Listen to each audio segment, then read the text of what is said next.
right, also, the Teaching and Learning Committee has been working quietly and not so quietly since the beginning of the year and planning this event. And I would like to take a moment and recognize the members on this committee. Could they, I know they don't want to do this, but can they please stand and let's give them a hand.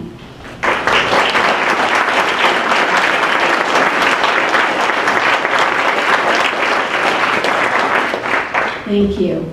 Now I'd like to introduce Joan, who will introduce our keynote speaker for this morning.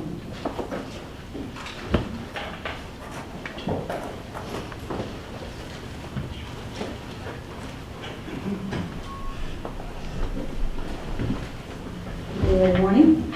Good morning. We're happy to see that Guy Erwin's readiness to serve and support CLU is alive and well. When we asked him to be here today, he checked his busy calendar and immediately agreed to make the familiar old morning trek to the CLU campus. He did this knowing that he would only just be returning from what has become for him another familiar trek, the grand tour of Luther's Germany. This current trip involved a large number of participants, some 40 ELCA bishops, a considerably bigger number than any of the Cal Lutheran identity groups Guy has led over the past 10 years. I would venture to guess, though, that these bishops might have been easier to manage than a mere dozen or so CLU professors Guy was prepping to cross a very busy Dresden thoroughfare in 2012. Well, they were determined to get across at their own individual times and places. Waiting dutifully at the curb next to Guy, I overheard him mumble, this is where we separate the quick and the dead.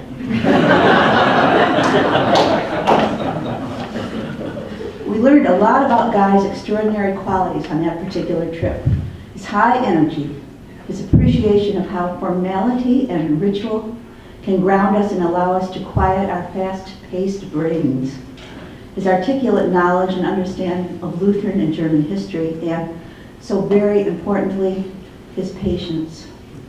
These qualities and the example they set are missed on the second floor of the Humanities Building. In the semester before Guy accepted his prestigious calling as Bishop of the Southwest California Synod, he spent a good many of his office hours with an English major whose severe physical and emotional problems were mitigated only because a handful of professors had been willing to help him all the way through to what finally became his widely celebrated CLU graduation. Guy's kindness to students manifested itself in many other ways as well. It was certainly evident in his understated critiques of their writing assignments. One of my favorite examples of this was his comment in a paper a student had begun with the sentence, "Before the birth of Christ, there were hardly any Christians in the world." Indeed, Guy wrote in the margin. Such is the fine, funny mind and the kind heart of this morning's keynote speaker. His strong faith and purposeful dedication to the dissemination, preservation, and advancement of the Lutheran tradition manifests itself not only in his position as a regional bishop, but also in his willingness to be here with us. And we are so grateful that he is. Please join me in welcoming back our great friend and colleague, distinguished Reverend Dr. Guy Erwin.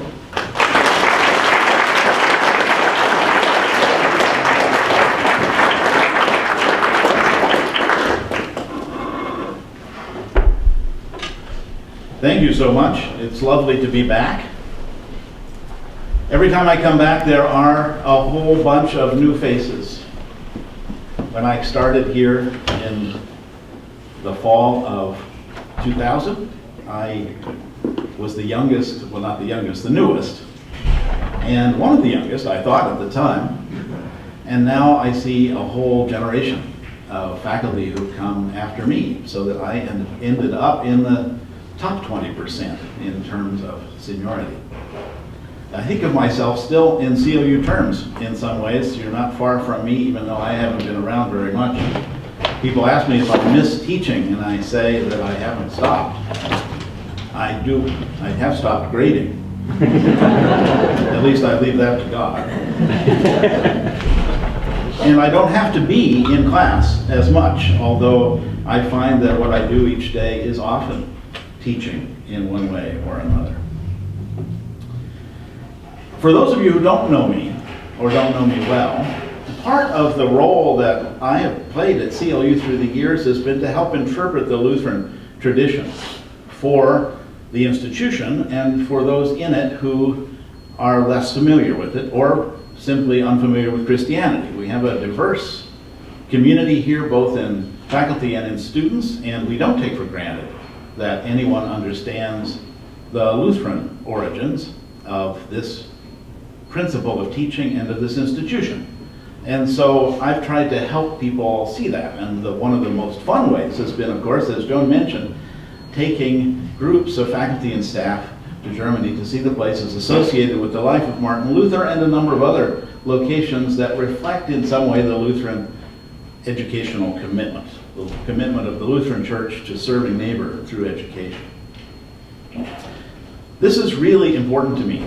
I think it continues to be important. I hope to be able to continue to fill that function to some degree as your friend down the street in the Synod office, that CLU and I are still working together to do this. I was asked to talk about purpose. I'm used to talking about vocation, so it gave me a little bit of an opportunity to think about what the possible differences between the vocation of an institution or the vocation of a teacher or the vocation of a student from the idea of finding purpose. Just as I was leaving CLU to take up this new call, the purpose focus began on campus. So I haven't engaged with it as much as you have, and you may be way ahead of me on this. But allow me to share some reflections about the relationship as I see it from Lutheran perspective between vocation and purpose. Luther believed and taught that each person has a purpose and role to play in the areas of life in which that person lives. For Luther, this was easy to describe in three categories: life in the church, life in community, and life in the wider world. And this role, this purpose-giving, responsibility-accepting, productive life that Luther believed that each person was born to have is the way we normally describe Luther's understanding of vocation or calling. That people have a purpose. They're called to something productive and useful. It isn't a high-flown or over-intellectualized idea of life either, because Luther famously believed that every sort of work, every sort of productive human activity had its own inherent dignity. In one famous example, a letter to his barber, he describes the difference between his work and the barber's as different only in kind, not in value. Like many of the insights that Luther developed, he developed this understanding of the value of human endeavor in the context of his breaking away from the Roman Church and his rejection of the authority of the Pope. Luther came to believe that the church, both in what it taught and what it did, had obscured and distorted the fundamental Christian message given to the world in the life and teaching of Jesus, recorded and preserved in Scripture.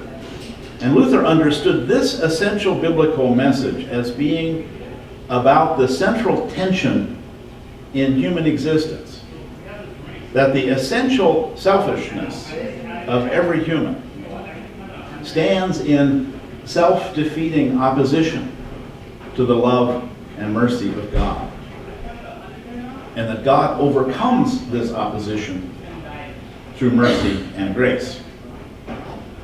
Luther believed that the whole story of God's relationship with humankind was God's attempt to bridge the gulf created by human willfulness between humans and God. But Luther always believed that the initiative was with God. This is the crucible in which Luther's understanding of the calling of every person to vocation is created. It was an attempt to describe rightly the relationship of humankind to God and humans to one another in a way that makes sense of the basic facts of human egocentricity, and for Luther, an even greater and more inevitable fact, God's untiring mercy. It was also for him a way to give honor and dignity to human lives on a standard of service that was different from that the tradition had lifted up, which was mostly religious self-denial, the denial of the body, insistence on celibacy, extreme notions of purity. Luther rejected those in favor of a standard by which to judge human life that was based on usefulness and productivity and orientation toward the other. Luther understood vocation as having three aspects, not all three of which will concern us equally. The first for Luther was always the relationship between the human and God. God calling all people to repentance and offering forgiveness and mercy. And then second, in the relationship of humans to each other in daily life and work. This gives shape to his idea of how Lutherans should live and understand their lives in community. And third, and this is the way that vocation often gets used in religious discourse, as a particular call to public ministry, the kind of ministry that clergy execute, or in Catholic understanding, to the priesthood. This is, as I say, in the larger culture, probably the most common way that the word vocation is used in a religious sense, but for Luther it's the narrowest and the least important. And for our purposes, in a pluralistic setting in which the relationship between humans and God is not the main focus of our conversation, it remains the second definition, the life in community and the relationship of humans to each other, that becomes the emphasis in Luther that is useful and applicable to us. The term and its meaning, I believe, can be used and understood outside the Christian community if used and understood this way, and in a pluralist or even a secular society, and certainly in the pluralistic atmosphere of our university. Most of us join Luther in understanding humans as essentially relational beings. Luther, of course, would say their primary relationship is to God, who created all things and loves everything that's being created, and that the relationship to other human beings is secondary. That's the one that concerns us. Because from birth to death, all humans stand in relationship with other humans. Quite literally, no one is an island. From Luther's perspective, this relationship can be described as natural, that is based in the order of creation, like the relationship of a child to a parent, or social, determined by our situation in a larger community setting and by our needs and desires and how we meet each other's needs and desires.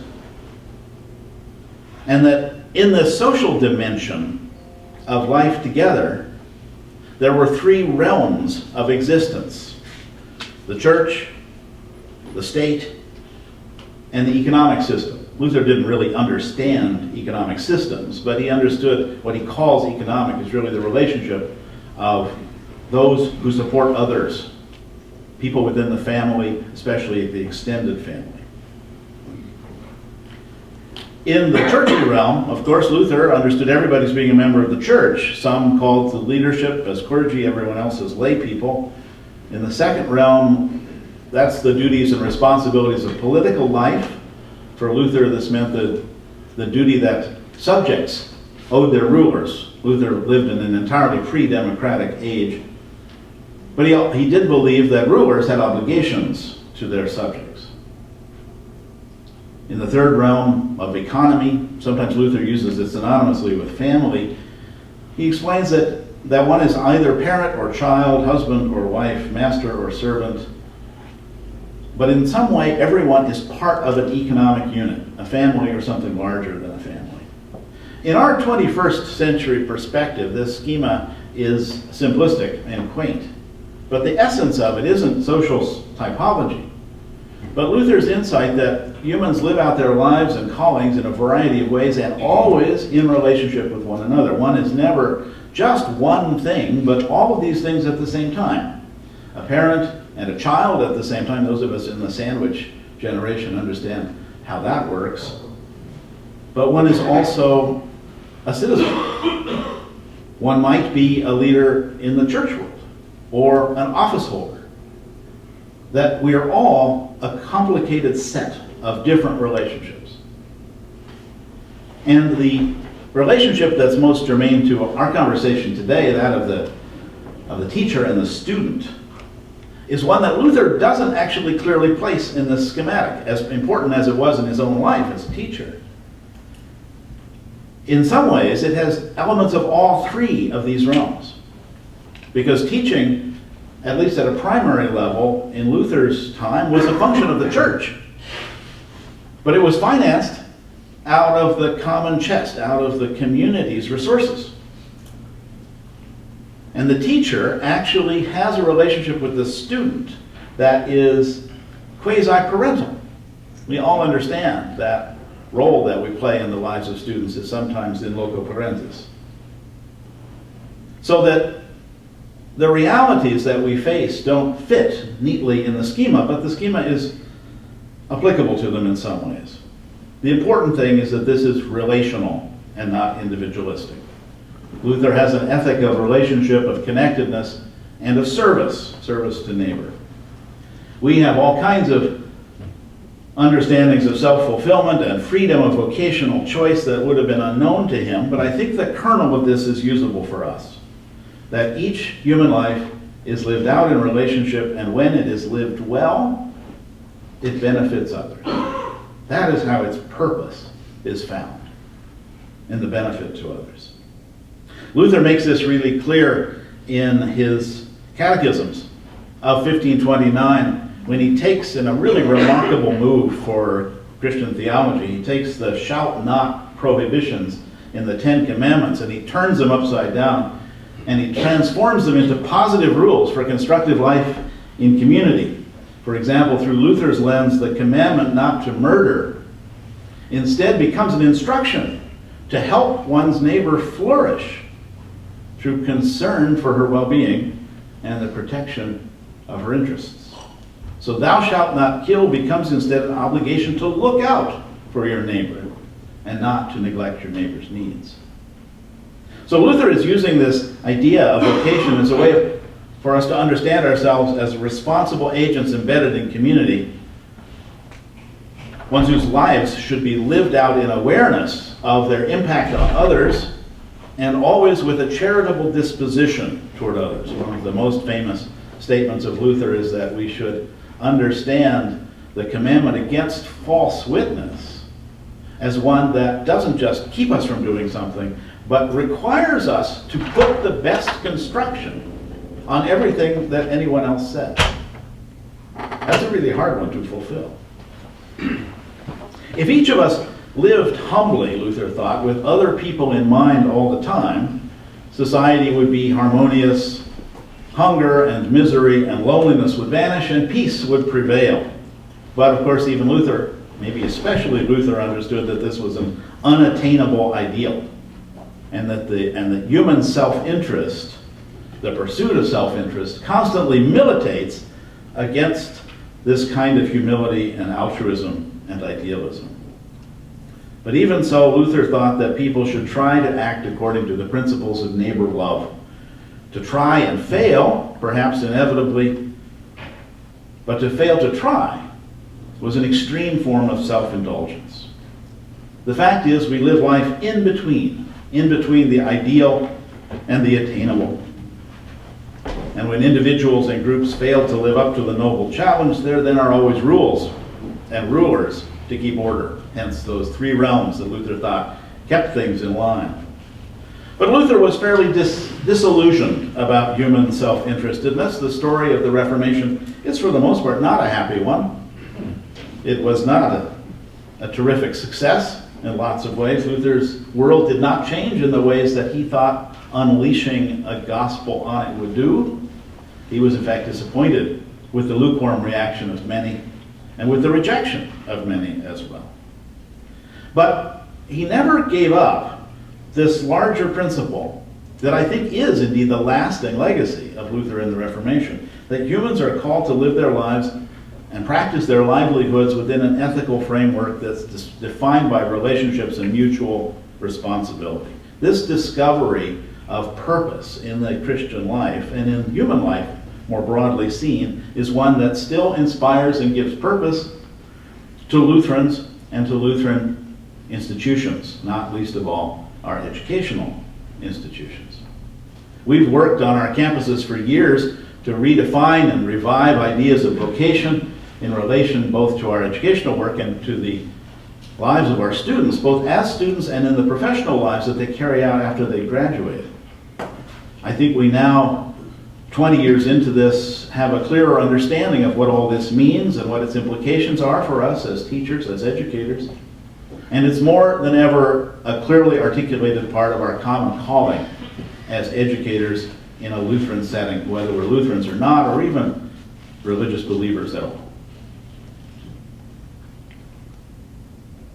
Two significant things underpin Luther's understanding of vocation and his understanding of the importance of education.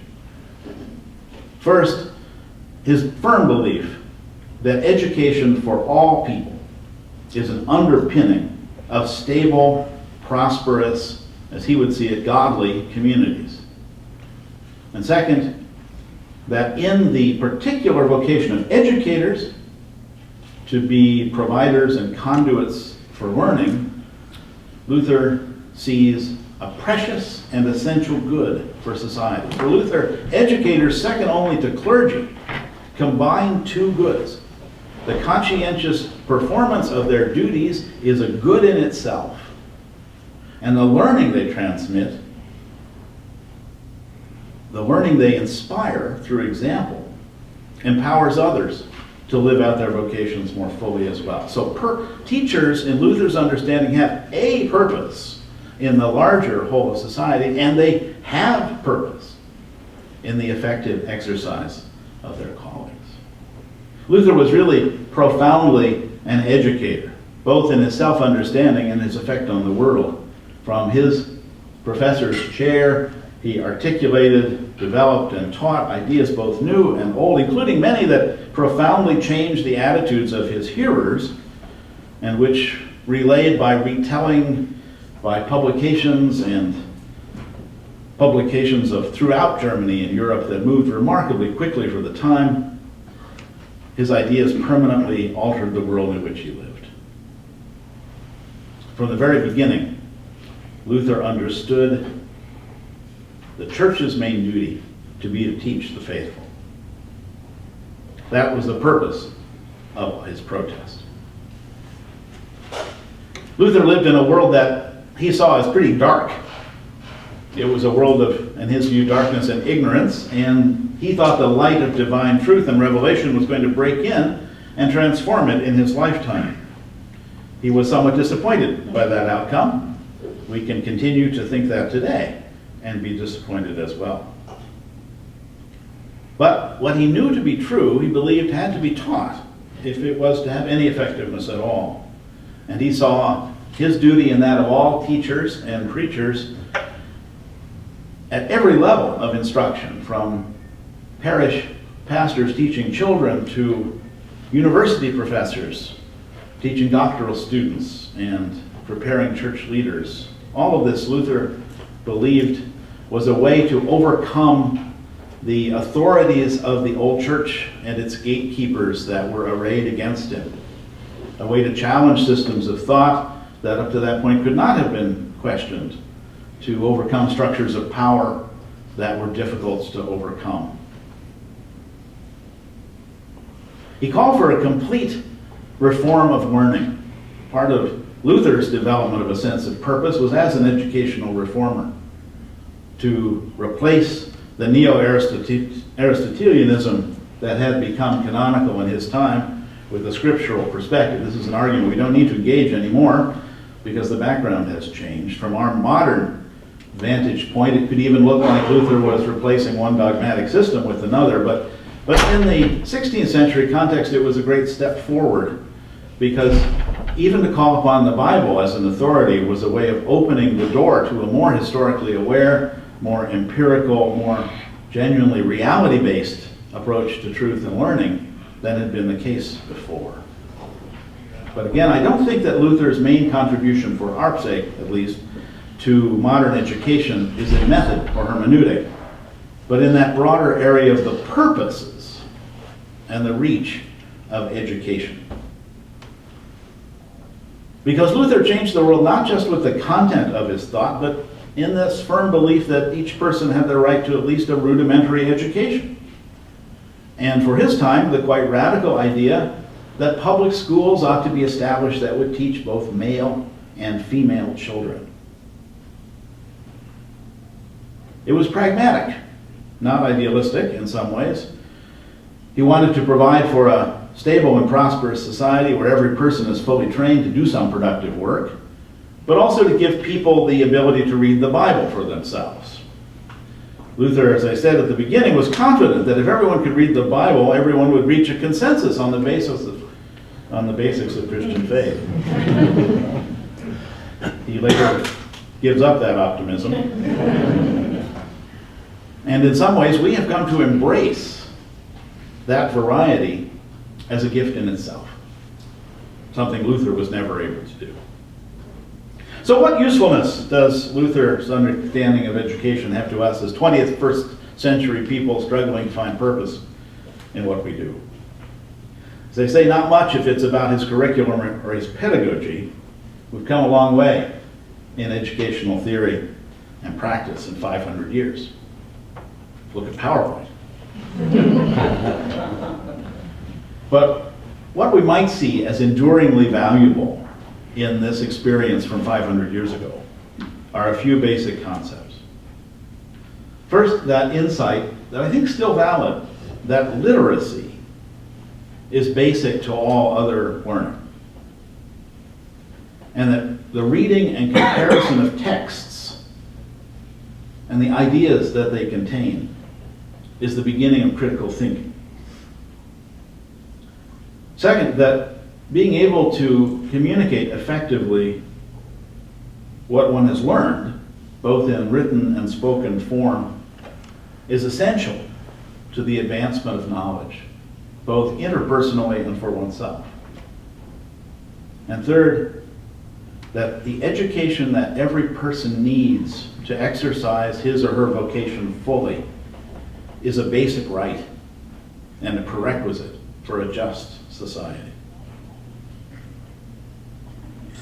The special purpose of a Lutheran college or university today, insofar as it recognizes and accepts the distinctive heritage it has, I think is to develop an ethos of service, to offer programs of real usefulness and of high quality in its context, and to shape a curriculum that reflects a belief in the interconnectedness and shared responsibility of humans for each other and for creation. Within this, then, it is also the particular vocation and purpose, I think, of Lutheran educators, that is, educators in a Lutheran setting, not educators who are Lutheran, to model for their students and to teach their students the value of a life lived in relationship with others and as examples of neighbor love. And by neighbor love, I mean that special regard and concern that Christians have defined as articulated in Jesus' injunction that believers should love God with their whole hearts and their neighbors as themselves. Luther believed that this basic Christian principle will help the neighbor see Christ and help the believer see Christ in the neighbor, and provides the basic Christian ethic of care and service. In the case of education, Luther sees the educational process itself as a kind of neighbor love, in which teachers offer what they have to their students, and not just what they know, but an example of the way to be. A kind of charity that then gets carried forward by the learners into society, enabling them to live enlightened and charitable lives and to be examples for others. I think this is the paradigm through which Lutherans have understood their calling in higher education. Facilitating useful lives shaped by an ethic of service. Cal Lutheran's motto, although not much spoken aloud, articulates this well, I think. The simple triad of Christ, truth, and freedom fits this. Understanding Christ as love, expressed through faithful, insightful, purpose-giving teaching, that leads us to freedom. That is well-developed skills, intellectual self-discipline, and the kind of generosity of spirit that help us negotiate social life as individuals toward ultimately the end of service, that is, in a real and tangible way to make a difference in society and to support one another. I think that this understanding of vocation as service to neighbor could hardly be more clear or more attractive or more effective in giving purpose. Obviously, to those of us with personal faith commitments, it's working out a divine mandate. But even for people without the faith commitments that I have, it can be understood as an ethic of self-giving with roots in ancient ideas of virtue based in civic engagement, selflessness, and generosity of spirit. But who's the neighbor that we're called to love and serve? That becomes more complicated. And here, the question of purpose takes another dimension.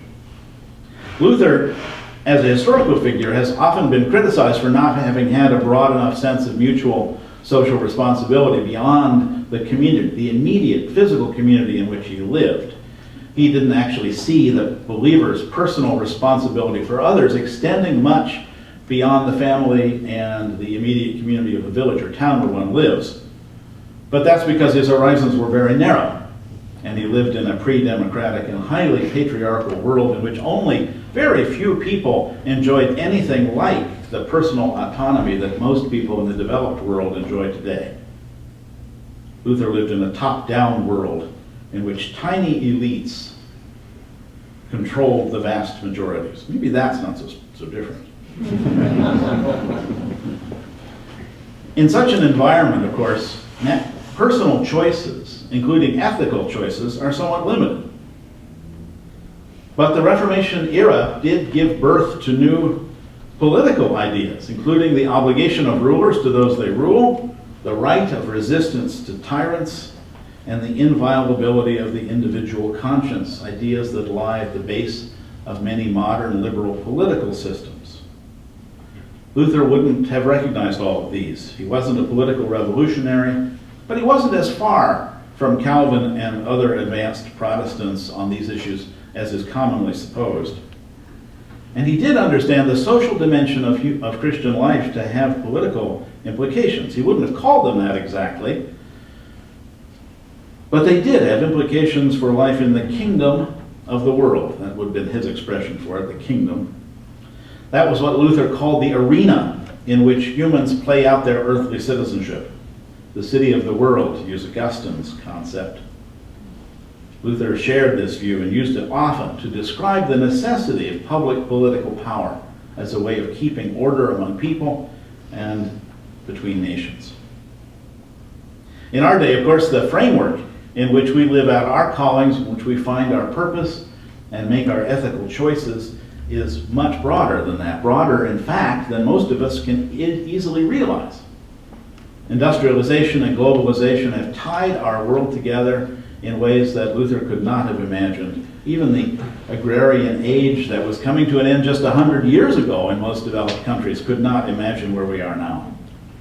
And that is the age in which most of our Lutheran colleges and universities were founded. Not CLU, of course, famously much newer, but the ethos of education within the Lutheran Church was developed within a time in which most people lived on farms.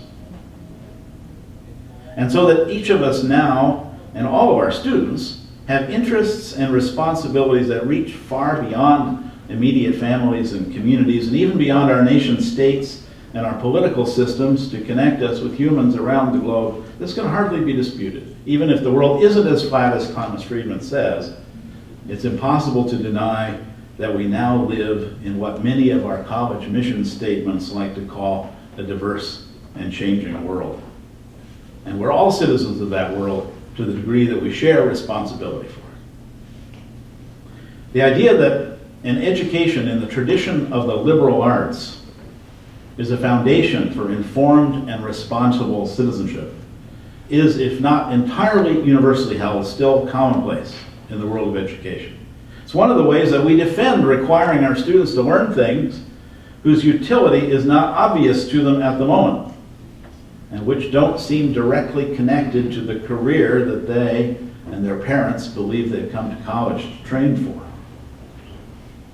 We in the classical Western tradition of the liberal education see education not just as knowledge or skills acquisition, but as a kind of character formation, literally a discovery of purpose, in which young people develop habits of mind and attitudes, stances toward the other, that allow them to judge information and make ethical and informed choices and have a sense of purpose, and communicate effectively in an environment of competing ideas.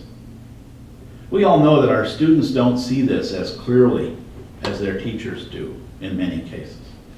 And within the highly specialized and pre-professional majors that are so large in many of the schools like ours, we have to work pretty hard to communicate these broader ideas taught in the disciplines, mostly in the humanities, in which fewer and fewer of our students see as being useful enough to major in. But understanding the broader picture of one's place in society and the world, and seeing one's work as a form of service, finding purpose that leads to service to others. These, I think, are indispensable to what our Lutheran colleges and universities have as an educational task. What I want to challenge you with today is the idea that the citizenship for which we are preparing our students, which we are helping them find their purpose, is a global one, a global citizenship. How do we better and more effectively connect our vocation as educators to our students' vocation to be responsible global citizens? I don't think anyone can deny the importance of this task. The world seems to be paradoxically and simultaneously growing more unified and more polarized. The gaps grow between a rich north and a poor south, between places where population grows in poverty and where it shrinks in prosperity, between the rise of religious fundamentalisms in some places and growing secularism in others. Virtual communities and social networking are now an inevitable part of our society, and in other parts of the world, intractable ethnic and tribal hatreds persist. And underneath all of this, the unequal distribution of resources made manifest in the ongoing struggle of many places simply to have adequate clean water or provide basic education pulls us apart. Uniquely in this age, information is transmitted ever more quickly and widely. In villages in some countries that have only enough electricity to let each family run a single appliance, those who are engaged in promoting electrification lament that sometimes those families' first appliance of choice is a television. It's more clear now than it has been at any point in human history that what happens in one country or one continent affects us all. And that flood of instant news and powerful imagery and undigested information that the internet spills out each day seems overwhelming and chaotic. And I think that makes this a watershed moment for educators and for educational institutions like Cal Lutheran. It's a moment in which the purpose and vocation of schools like ours becomes more relevant than ever. If we take seriously our purpose to educate our students, not just for jobs, but for responsibility for their world, institutions like ours can play a really key role in promoting an ethical globalism. If there was ever a time in which a liberal, by which I mean a freeing, generosity inspiring education was valuable. It's now. An education that values critical thinking, the ability to communicate, and the skill of evaluating information so as to create new information, new knowledge. This is the kind of education I think we pride ourselves on being able to give our students, a purpose-giving education, and not just a set of usable skills. We have a further value to add, though, to this traditional liberal education, that specific idea of vocation as the calling to be livers of useful and purposeful lives, lives oriented toward the well-being of our neighbors. So this morning, with my thanks for your invitation, for my return, I want to end by raising for you a question. How might we better do this? How might we better and more consciously connect our purpose as educators with our students' purpose to be responsible global citizens? Thanks.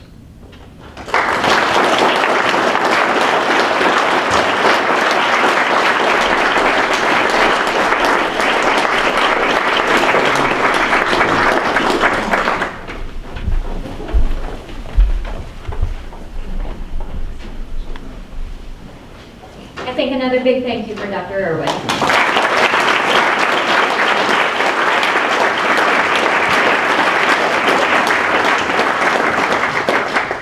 The Teaching and Learning Committee was really inspired by our colleague, Melinda Roper. I don't know if you guys remember, but a couple faculty meetings ago, she talked to us about a study from the Gallup Purdue amalgam, whatever you want to call it. They did a study called Great Jobs, Great Lives, and what they found were 6 key elements that influence students' success and happiness, no matter what institution they went to, public, private, small, large, and we were really interested in this idea. So our breakout sessions today, 4 of those are specifically arranged around these 6 factors of student success. So if I'm checking the clock here, it is 9:44. We are on time. We are ahead of schedule. 1 minute, yeah. So our first breakout session will begin at 10 o'clock.